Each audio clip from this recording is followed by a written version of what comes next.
Steve Harvey prides himself on keeping his composure. After years of hosting Family Feud, he has built a reputation for handling the unexpected with humor, timing, and an instinct for knowing exactly when to push a moment and when to let it breathe. But on a January evening in 2026, a wife exposed her husband's hidden life on his stage, and Steve Harvey could not ignore it. He did not want to ignore it, because what this woman revealed was not a simple affair or a moment of weakness. It was a secret family, a second wife, children her husband had fathered in another state. And when the scope of the deception became clear, Steve Harvey did something he had never done on Family Feud. He sat down in a chair that a stagehand brought him, looked at the husband, and said, "I need to sit down for this, because what I am hearing is too heavy to stand up for." There was a time when the word, family, meant one thing, one household, one commitment, one set of vows honored for a lifetime.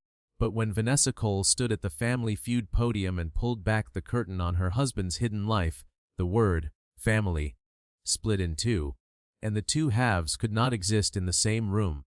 What she uncovered was not a man who had made a mistake. It was a man who had built an entirely separate existence, with children who shared his blood and a woman who shared his last name, while his real wife cooked his dinner and raised his children 40 miles away, never knowing that half of his life was a performance. If you believe that every person deserves to know the full truth about the life they are living, hit that like button and subscribe to our channel right now. What this wife discovers about her husband on live television is one of the most shocking revelations in Family Feud history. And what Steve Harvey says about it will stay with you. Vanessa Cole was 42 years old. She was from Wilmington, North Carolina, the daughter of a commercial fisherman named Earl Cole and a hotel housekeeper named Dorothy. Earl spent his life on boats. He left before dawn and came home smelling like salt and diesel, his hands cracked from ropes, his face weathered from wind and sun. Dorothy spent her days making beds in rooms she could never afford to sleep in.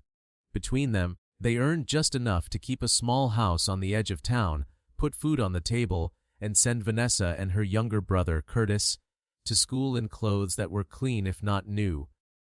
Dorothy was the moral center of the Cole family. She was a woman of few words but deep convictions. She did not gossip, she did not complain, and she did not tolerate dishonesty in any form. She told Vanessa once, while they were folding hotel towels together during a summer Vanessa spent helping her mother at work, "Baby, a clean room and a clean conscience are the two things nobody can take from you. Keep both of them spotless and you will never have to be ashamed." Vanessa was 13 when she heard that, and she carried it the way other people carry prayers, close to her heart, always accessible, never forgotten. Vanessa was practical and resourceful, traits she inherited from parents who had turned modest means into a stable life through sheer determination. She earned her high school diploma, completed a certified nursing assistant program at a community college, and took a job at a long-term care facility in Wilmington. She spent her days helping elderly residents eat, bathe, dress, and move through the small and sacred routines that constituted the remainder of their lives. It was demanding, low-paying, and emotionally exhausting work. Vanessa did it for 18 years without once considering quitting because she believed that caring for people who could not care for themselves was the most important job in the world. She met Andre Cole at a church fish fry when she was 23. Andre was 26, a long-haul truck driver for a freight company based in Fayetteville, North Carolina. He was quiet, solid, and had a deep voice that made everything he said sound important, even when he was talking about the weather. He drove routes up and down the East Coast, spending days at a time on the road, then coming home for 2 or 3 days before heading out again. The schedule was demanding, but Andre never complained. He told Vanessa on their third date that he liked driving because it gave him time to think, and that what he thought about most was building a life worth coming home to.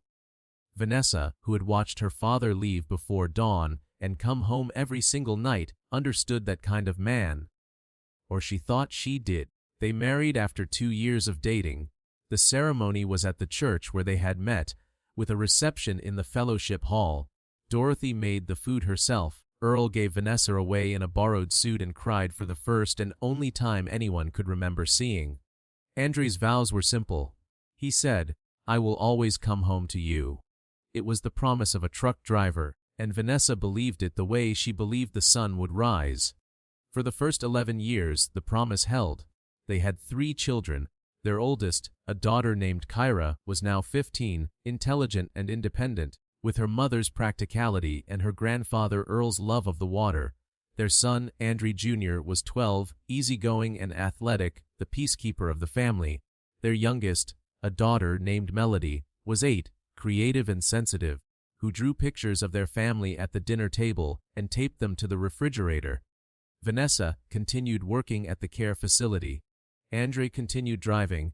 He was gone more than he was home, but when he was home, he was present. He cooked breakfast on Saturday mornings. He drove the kids to their activities. He fixed things around the house. He was, by every visible measure, a good father and a committed husband. But 3 months before the Family Feud taping, something happened that tore through the fabric of Vanessa's life like a blade through cloth. Her younger brother, Curtis, who drove for the same freight company as Andra, was reassigned to a route that took him through Fayetteville more regularly. During a stop at a diner near the freight terminal, Curtis struck up a conversation with a waitress.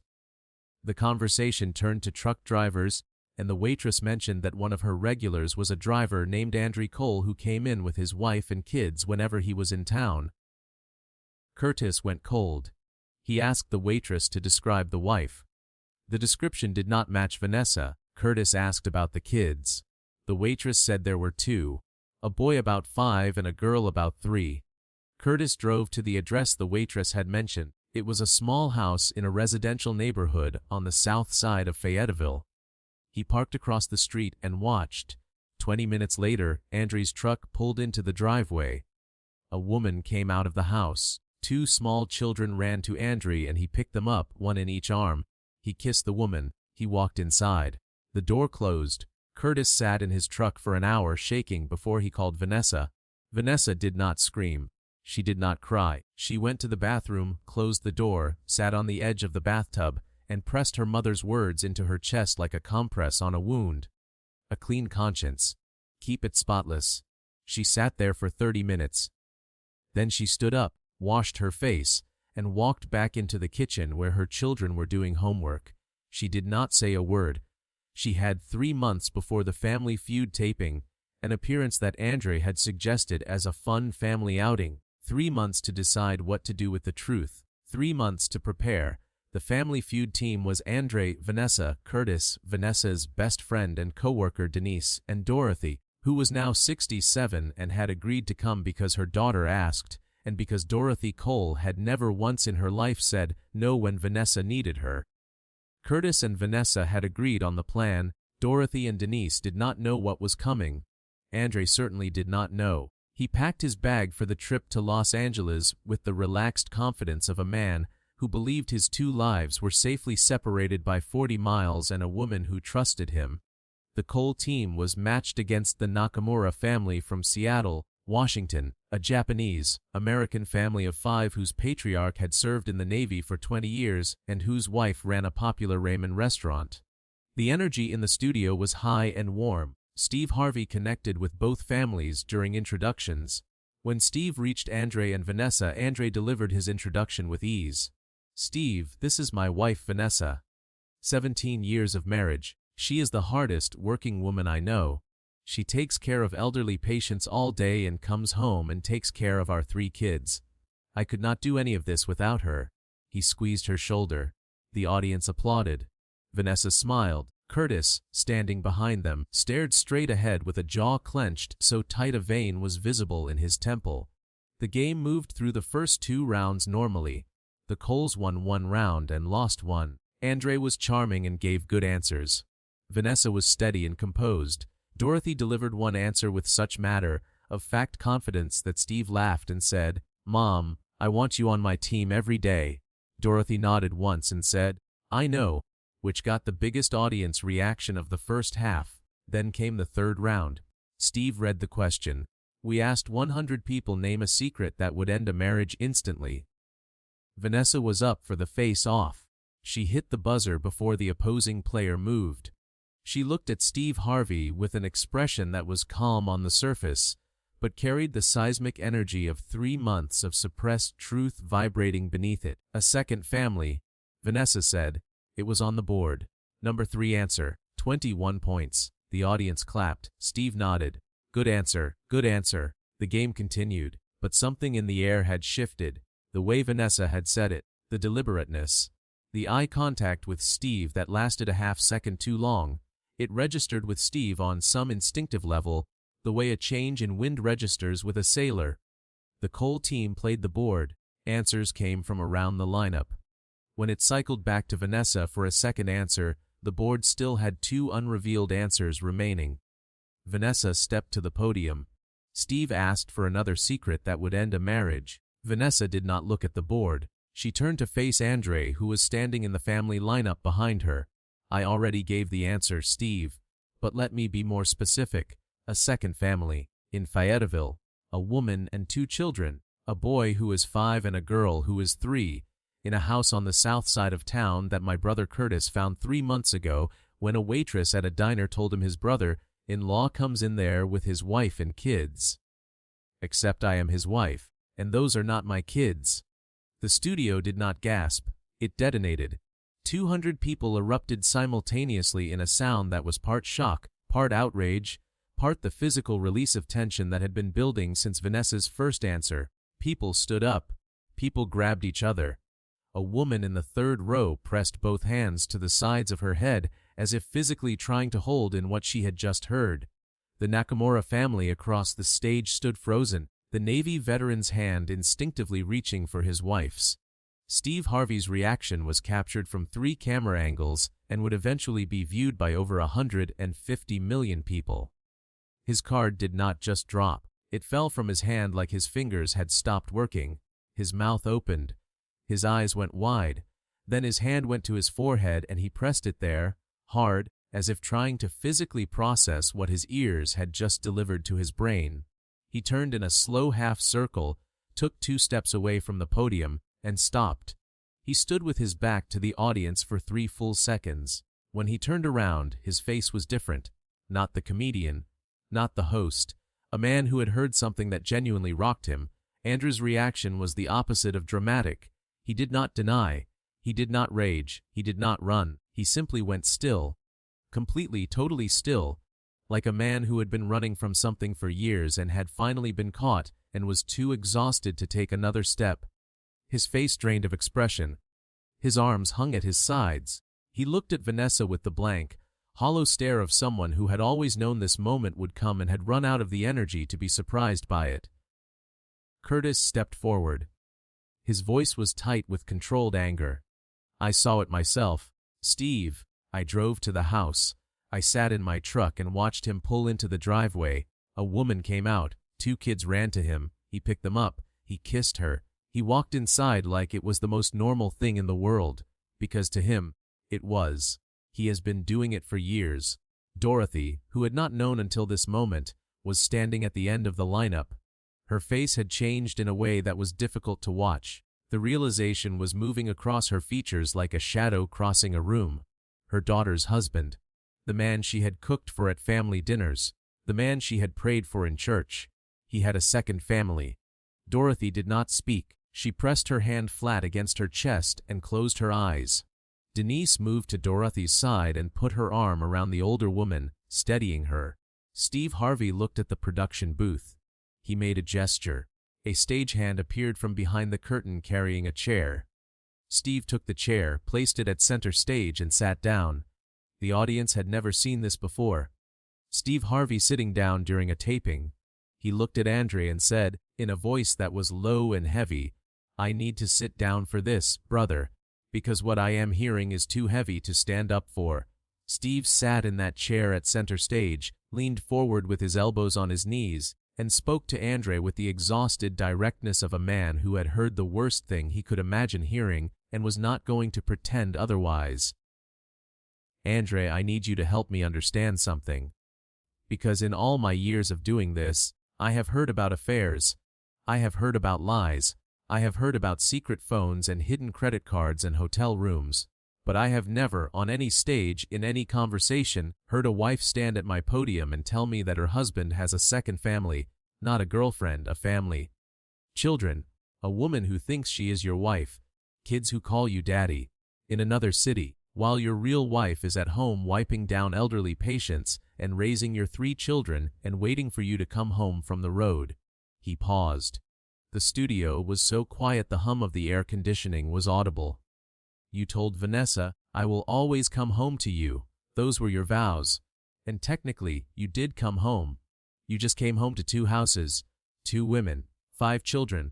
You divided yourself between 2 families and you gave each one half a husband, half a father, and a whole liar. And the worst part, Andrew, the part that I cannot get past, is the children. Not just Kyra, Andrew Jr., and Melody, who are going to find out their father had another family, but the 2 kids in Fayetteville, the 5-year-old and the 3-year-old who think their daddy is a truck driver who loves them and lives with them, and is going to be there forever. What happens to those children when this comes out? Because it is out now, it is on this stage, it is on these cameras, and those kids are going to carry the weight of your choices for the rest of their lives. Steve's voice cracked on the word, lives. He pressed his hand to his mouth for a moment, collecting himself. The audience was completely still. Several people were crying silently. I have made mistakes in my marriages, Steve continued. I say that every time because it is the truth, and because I do not believe I have the right to speak to another man about his failures without acknowledging my own. But Andra, what you built is not a mistake. A mistake is a moment. What you built is a system. A years-long, carefully maintained system of deception with 2 addresses, 2 families, and 2 women who both believed they had a whole husband. That takes planning. That takes effort. That takes looking your wife in the face every time you come home and performing a version of yourself that does not exist. And that, Andrew, is not weakness. That is cruelty disguised as normalcy. Andrew finally spoke. His voice was flat, emptied of everything. I do not have a defense. There is no version of this where I am not the worst person in this room. I loved both of them. I know that sounds impossible and I know it makes it worse. But I did, and I could not figure out how to stop without destroying everyone. So I just kept going. And now it is destroyed anyway. And I did that. Steve looked at him for a long time. You said you could not figure out how to stop without destroying everyone. But you did not stop, and everyone is still destroyed. The only difference is that now the destruction happened on national television instead of in a living room. You did not protect anyone by continuing Andrew. You just delayed the explosion and made it bigger. Vanessa spoke next. She had been standing at the podium through the entire exchange, her composure a fortress built from 3 months of preparation and a lifetime of watching her mother keep spotless rooms and spotless consciences. I want to say something to the woman in Fayetteville, because she is going to see this. I do not know your name, but I know you believed him. I know you thought he was yours. And I want you to know that I am not angry at you. I am angry at him. Because he lied to both of us. He divided his life in 2 and gave each of us half and called it love. But love is not half of something. Love is whole. And neither of us got that. She turned to Andra. You said you would always come home to me. And you did. But you also went home to her. And what I have learned in the last 3 months is that coming home does not mean anything if you are also going home to someone else. Home is not a building, Andre. Home is where the truth lives, and the truth never lived in either of your houses. The truth was on the road with you, in the cab of that truck, and you drove past it every single time. The standing ovation lasted over a minute. Dorothy was crying. Curtis had his arm around his mother. Denise was holding Vanessa's hand. The Nakamura veteran stood across the stage at full attention, a posture of respect that transcended any words he could have offered. Steve stood up from his chair. He addressed the camera with tears on his cheeks. I sat down for this, first time in my career, because what I heard tonight was something I was not prepared to process on my feet. A man maintained 2 families for years, 2 women, 5 children, 2 complete lives that ran simultaneously like parallel highways that were never supposed to intersect. And tonight, they intersected on my stage. I do not have a lesson for this. I do not have a neat speech. I just have a broken heart for two women who deserved a whole husband and got half a lie instead. And I have 5 children in my mind right now who did not ask for any of this. Vanessa said the truth was on the road. She is right. And tonight, the truth finally pulled over. The game was never completed. Both families received their full prizes. The Nakamura family patriarch approached Vanessa backstage, stood at attention, and said, "Mom, in 20 years of military service, I served alongside people whose courage was tested in combat. What you did tonight required a different kind of courage, but it was courage all the same. You have my respect." Vanessa thanked him quietly and then held Dorothy for a long time while her mother cried. When the episode aired 7 weeks later, it became the most viewed Family Feud episode of the season and one of the most discussed television moments of the year. The clip of Vanessa saying, "A second family," as her initial answer, followed by the full revelation, was viewed over 150 million times. But what captured the public's imagination most deeply was the scope. This was not an affair. This was an architecture of duplicated life. 2 homes, 2 sets of children, 2 women who believed they were married to the same man. The scale of the deception was so vast that it transcended the typical infidelity narrative and became a story about identity itself. Who was Andrew Cole? The question haunted viewers because the answer was that he was nobody whole. He was 2 halves of a man, and neither half was real. Vanessa returned to Wilmington and went back to work at the care facility. She filed for divorce within a month. The proceedings revealed the full financial scope of Andrew's double life. He had been diverting a significant portion of his income to the Fayetteville household for years, which explained the tight budgets and deferred expenses that Vanessa had accepted as the reality of living on a CNA's salary and a truck driver's pay. The financial reckoning was painful but clarifying. Vanessa told Denise, "I always thought we were poor because life was hard. Turns out we were poor because half our money was in another house." The woman in Fayetteville, whose name was later identified publicly as Tamika, released a statement through an attorney 3 weeks after the episode aired. She wrote, "I believed Andrew Cole was my husband. He told me he was divorced. He was in our home regularly. Our children call him Daddy. I am devastated to learn that I was part of a deception I did not consent to or know about. My heart breaks for Vanessa and her children. I ask for privacy as I try to explain to a 5-year-old and a 3-year-old why their father is not coming home." The statement was widely shared, and the empathy it generated illustrated something important. There were no villains among the women in this story. There was only one person who had created the situation, and he had been sitting in a truck cab driving between the 2 lives he had built like a man with 2 mailing addresses and no conscience.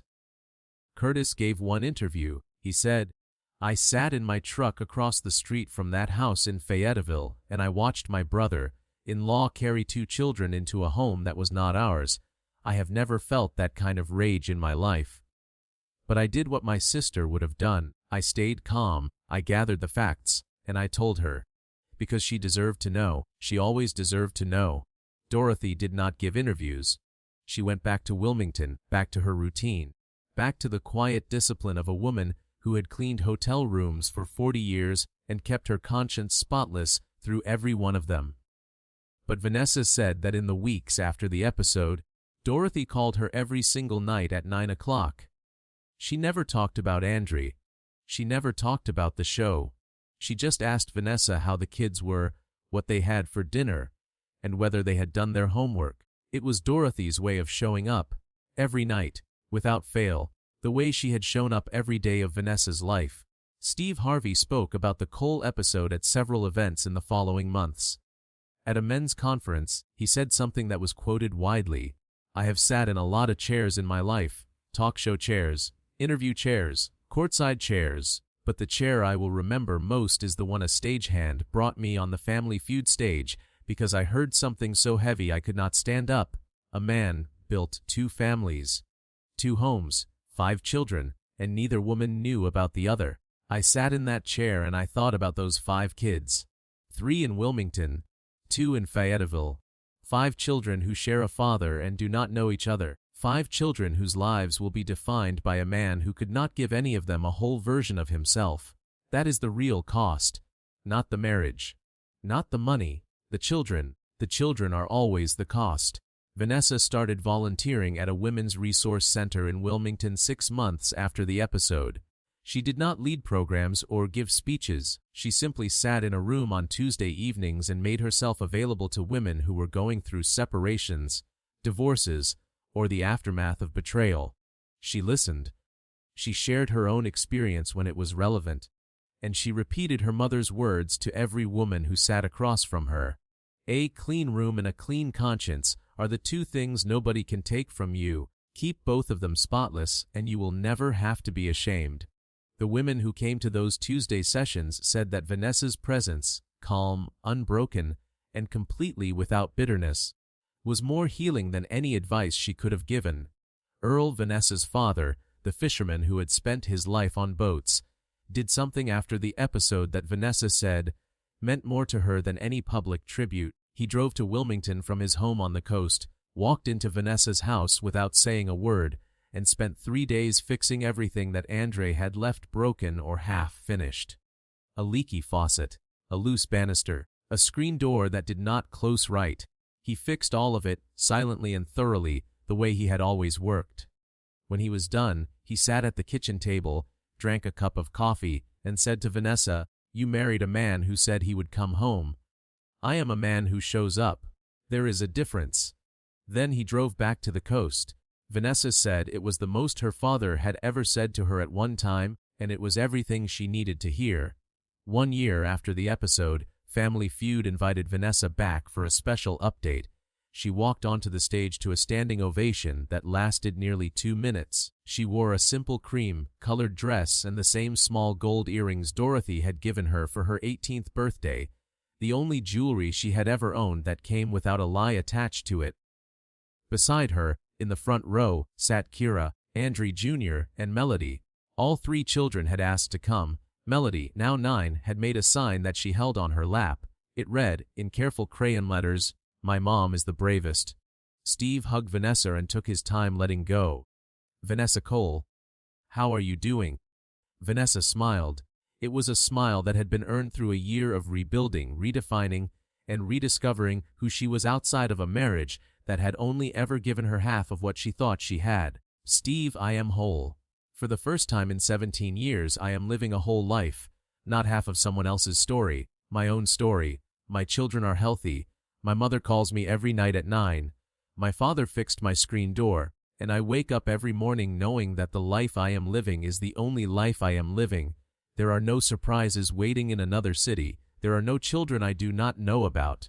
There is just this, my house, my kids, my truth. And that is more than enough." Steve nodded slowly.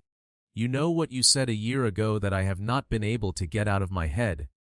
You said the truth was on the road with him, in the cab of that truck, and he drove past it every time. That image has stayed with me, because it is true for all of us. The truth is always riding along. We can keep driving past it. We can pretend it is not there. But eventually, somebody pulls over. And when they do, everything changes. You pulled over, Vanessa. You stopped the truck. And when you did, the truth finally got to speak." Vanessa's story endured as one of the most impactful Family Feud episodes ever produced. It was discussed in sociology seminars, referenced in legal articles about bigamy, and cited in therapy practices specializing in complex family trauma. But for Vanessa herself, the legacy was simpler and more personal. Every evening, she came home from the care facility, cooked dinner for her 3 children, and sat at the kitchen table where Dorothy's lessons lived and Earl's repairs held everything steady. The screen door closed properly now. The faucet did not leak. The banister did not wobble. The small things were fixed. And the big thing, the truth, was finally home. Not on the road anymore. Not driving past. Home, where it belonged, where it had always belonged, where Vanessa would make sure it stayed. If this story reminded you that the truth deserves a home, that every family deserves to be whole, and that the bravest thing a person can do is stop driving past the thing they do not want to see, hit that like button right now. Subscribe to this channel and turn on that notification bell so you never miss another powerful story. we bring you the most incredible and emotional Family Feud moments every single week. Real families, real revelations, and real courage. Thank you for watching, and we will see you in the next one.